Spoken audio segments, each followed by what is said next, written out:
কিয়ামতের আগে সবচাইতে বড় ফিতনা হলো দাজ্জালের ফিতনা। নবীজি সাল্লাল্লাহু আলাইহি ওয়াসাল্লাম উম্মতকে ফিতনা থেকে বাঁচার আমল শিখিয়ে দিয়েছেন। নবীজি জানায় দেন, জুমার দিন যারা সূরা কাহাফের আমল করবে, তিলাওয়াত করবে, আল্লাহ তাআলা তাদেরকে দাজ্জালের ফিতনা থেকে হেফাজত করবে। পুরা সূরা কাহাফ পড়া কষ্ট, মুখস্থ নাই, কমপক্ষে 10 আয়াত। প্রথম 10টা আয়াত আমি আমার জীবনে বেঁচে থাকার জন্য অক্সিজেনের যেমন প্রয়োজন, 5 মিনিট অক্সিজেন যদি না পাই মারা যাওয়া লাগবে।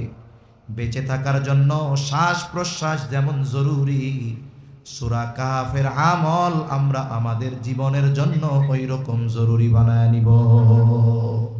প্রয়োজনে জুমার দিন পড়তে পারেন না, মুখস্থ নাই, চালু নাই, আপনি আপনার ইমাম সাহেবরে কন যে হুজুর জুমার পরে অথবা জুমার আগে আপনি আমাদেরকে এই সূরাটা তিলাওয়াত করে শোনান। আমরা শুনে শুনে বা দেখে দেখে এটাকে শুদ্ধ করি আর এটাই পড়ায় অভ্যস্ত হই। বারবার শুনতে শুনতে এটা চালু হয়ে যাবে, মুখস্থ হয়ে যাবে। এ আমল আমরা করবো তো ইনশাআল্লাহ।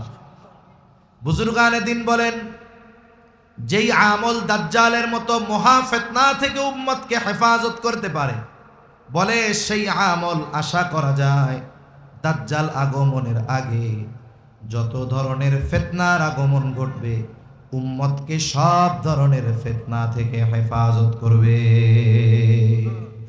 5 নাম্বার, নবীজি সাল্লাল্লাহু আলাইহি ওয়াসাল্লাম বলেন, ওয়াতাকসুরাল হারাজ, কিয়ামতের আগে হত্যাকাণ্ড বেড়ে যাবে।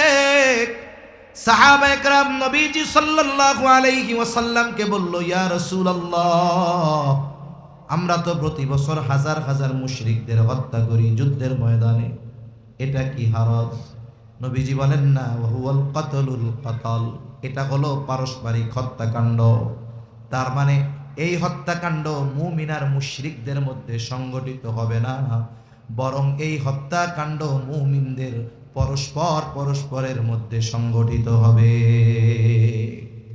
নবীজি বলেন, এক প্রতিবেশী অপর প্রতিবেশীকে হত্যা করবে, চাচা ভাতিজাকে, ভাতিজা চাচাকে হত্যা করবে, ভাই ভাইকে হত্যা করবে, এক মুমিন অপর মুমিনকে হত্যা করবে।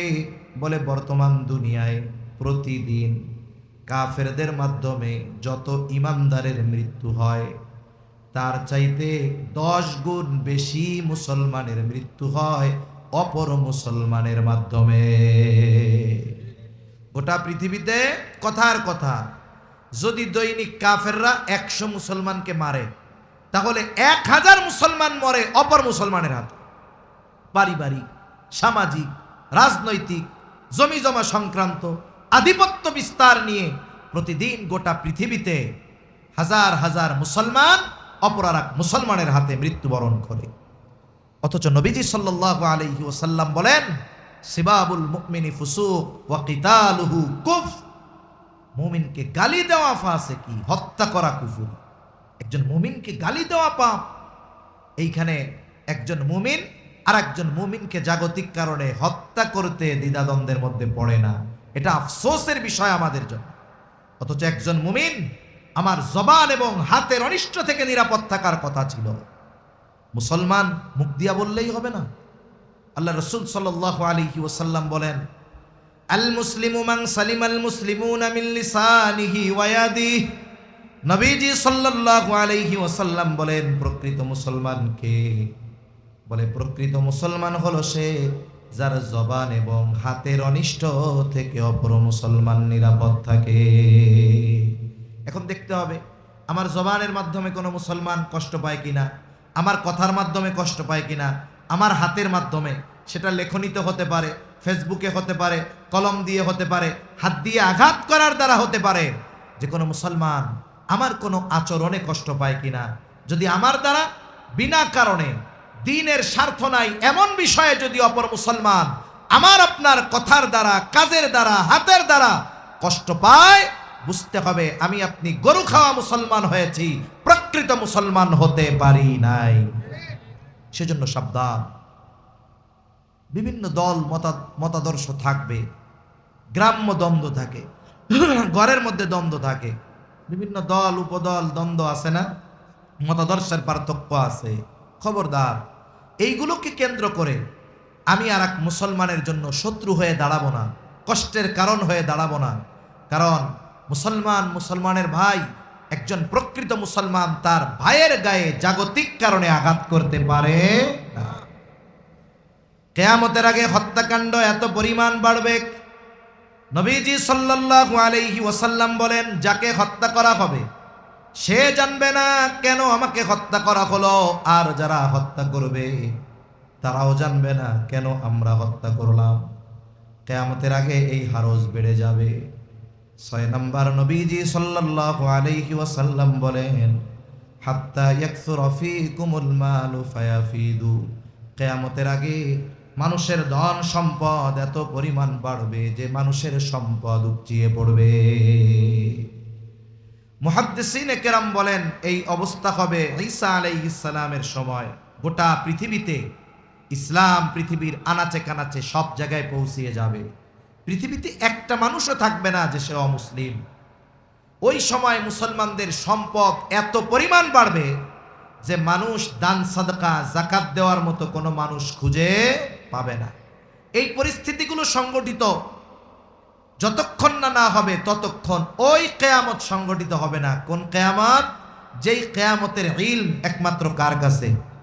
আরো জোরে বলেন, কার কাছে? কথা শেষ। আয়াতের দিকে চলে যাই। আল্লাহ তাআলা বলেন, ইন্নাল্লাহা ইনদাহু ইলমুস সাআহ।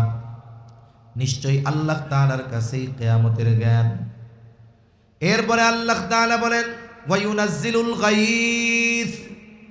তিনি বৃষ্টি নামান। বৃষ্টি নামায় কে? মেঘ হলেই বৃষ্টি হয় না, বরং আল্লাহ হুকুম দিলেই বৃষ্টি হয়। এই জন্য অনেক সময় আমরা দেখি দুপুরবেলা গোটা আকাশ মেঘাচ্ছন্ন হয়ে গেছে, কেমন যেন মনে হয় রাত 12টা।